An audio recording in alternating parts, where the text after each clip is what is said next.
Hi, everybody. I hope we're doing well. Wrapping up grading on the week 5 discussion posts. Probably will have the last of those to you guys tomorrow. There's a few left. Many of you have them already. Got all the week 5 journals back. I talked about that a little bit in a previous announcement. I wanted to take a minute to chat about some of the psychological things that we're seeing with Penelope. So, when we talk about where we fit in the role that we're serving as uh, Penelope's kind of gateway to services. Our role as soon to be graduates of an HSE program at a bachelor's level working in substance abuse treatment is really in that case management role. So, what are we doing? We're making sure that the client has an understanding of what services are available to them.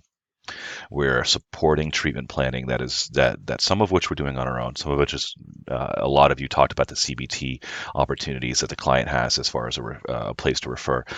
Uh, our treatment planning more has to do with the resources that we're helping the client to engage with.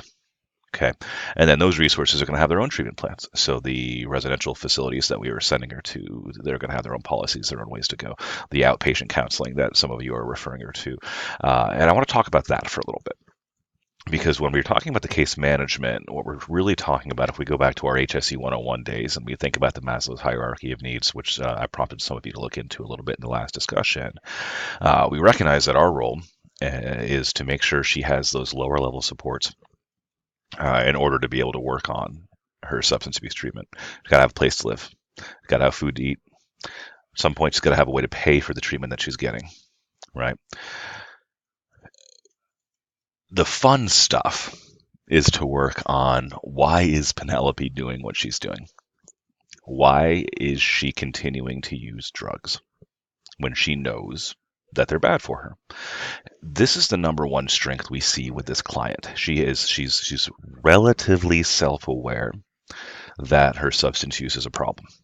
Okay, this drove her to treatment, drove her to you for following the first assessment, drove her into treatment in the following year in case study part 2. She knows it's a problem, and she's willing to take those steps. So in our motivational interviewing stages, she's doing pretty well on that contemplation stage, right? She knows she's going to make some changes. But then she's coming back to us 15 days in and saying, I'm out of here. I'm done. I'm good to go. And there's a couple of things that I think what we're dealing with here psychologically with the client that's helpful to discuss, right? So this isn't necessarily stuff that's going to feed into your rubric, but I think it's useful background and useful additional learning for this client. So, excuse me. Sorry, guys, I cannot shake this cough. All right. So the two things I want to talk about today. Number one is approach avoidance conflict. Okay. Uh, this is the kind of conflict that we can see with folks that are dealing with substance use when they know they need to get help. They know they need to take those hard steps towards recovery, but are not ready to give up the positives of substance use. And I did say positives. And I think this is really important that we peel back that veil and we talk about why people do drugs. Why do people do drugs? Why do people drink too much?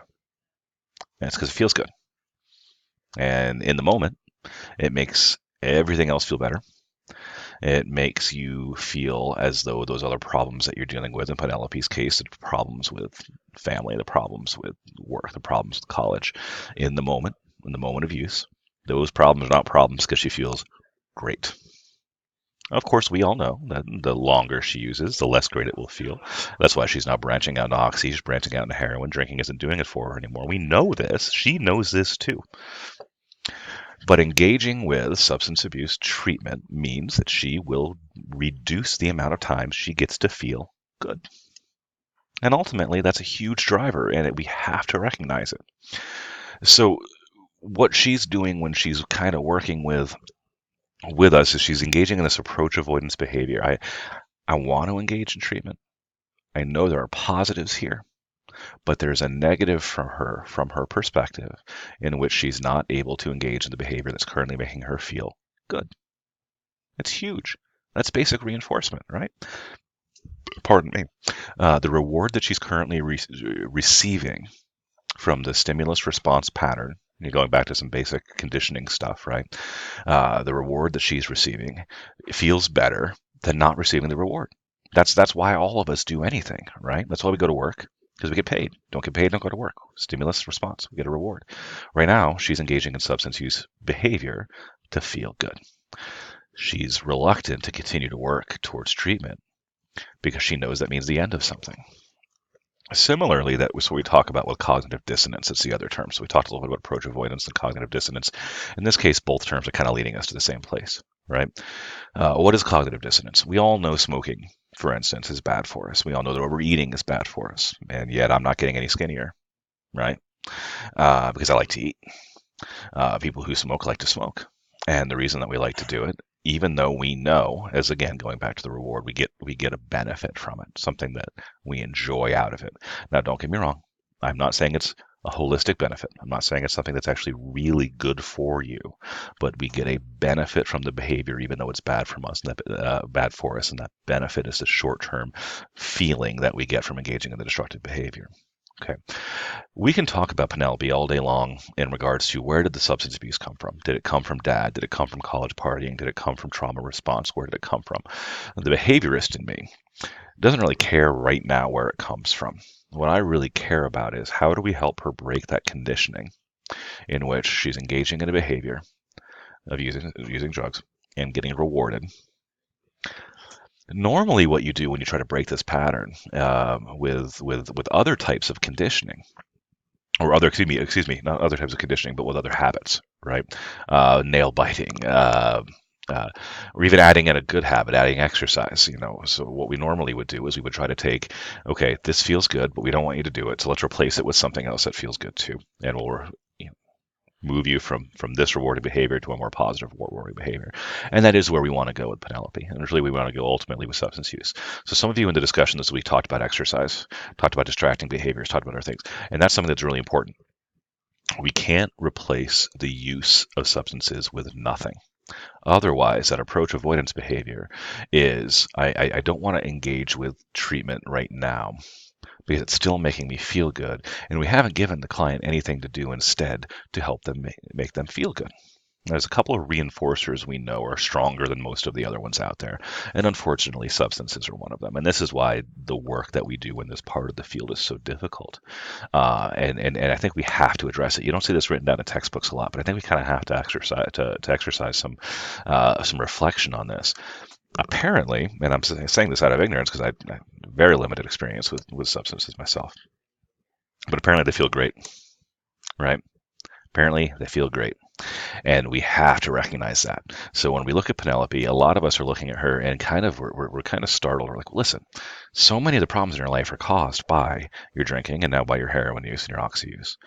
Why would you do this? Why would you do this? And we have to recognize that her motivation is to feel good. Now, I talked about the behavioral approach, which is we got to figure out a way to make her not, or give her something else to feel good doing. And then the cognitive part is helping her understand where those behaviors are coming from. That's what we're going to do long term. Okay. So I don't want to diminish the impact of the where it came from. That does matter in the grand scheme. Okay.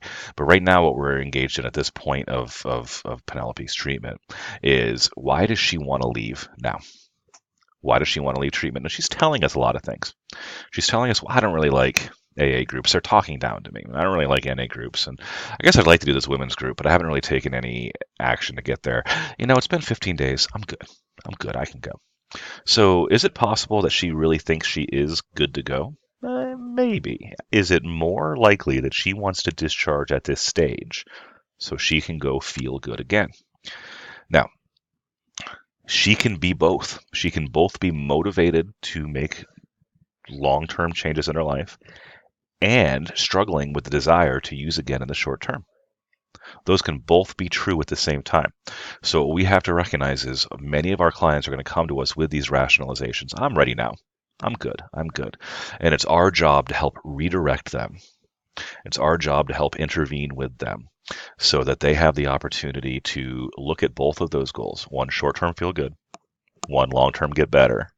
And figure out how to prioritize the long-term get better first. Okay. Now, what makes that difficult? Well, when you have that need, that addiction need, it puts you in a position where you are not able to engage as logically as you can. because your biological need now, right? Your body is craving this.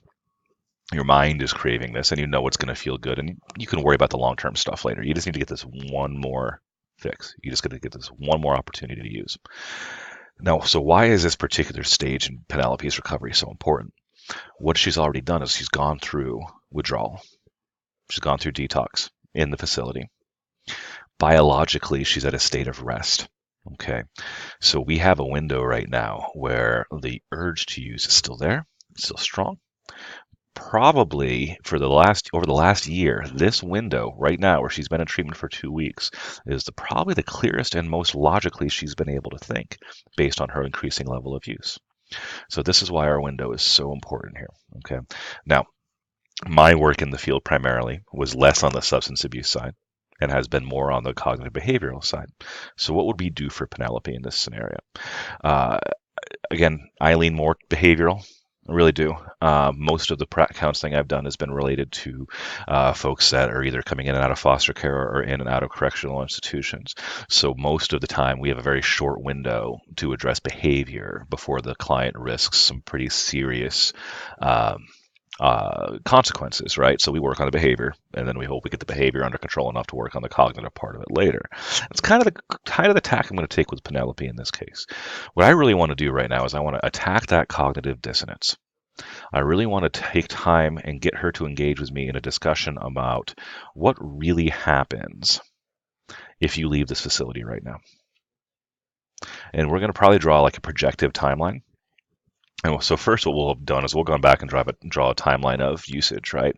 Okay, so I started using here. I used this much. I used this much. This is when I started taking pills. This is when I started taking heroin. This is when my drinking got out of control. And then at the other end of that, we're going to be looking at what life events happened around those times. So, for instance, off the top of my head, right, we know that she started using heroin, got kicked out of the house. Right. So with these dual timelines, we can start tearing down the dissonance and the minimizations and rationalizations that she's doing by showing her, hey, you started using here and this was the consequence, and you increased use here and this was the consequence. So now you're saying you want to leave rehab. What can we project as the consequence? Right? Are you going to have a place to stay? Are you? So by this way, we're really addressing her behavior. Okay. Later on, we can talk about, where is this coming from? Where did this start? But right now, what we really want to do is say, what are you doing physically? What are you doing? What's your behavior that's either increasing your likelihood of relapse or decreasing your likelihood of relapse? Okay. Now, again, this is just background perspective. Okay, you can feel free to take a peek at this in regards to what you're writing, but you certainly don't have to integrate anything that I just said. I just wanted to take a larger picture of where Penelope's head may be at right now, get us a little bit away from the building blocks that we've kind of been digging into lately, and look a little bit about the internal perspective that the client is carrying. All right. As always, if you have any questions or need anything, feel free to reach out at s.matthews@snhu.edu.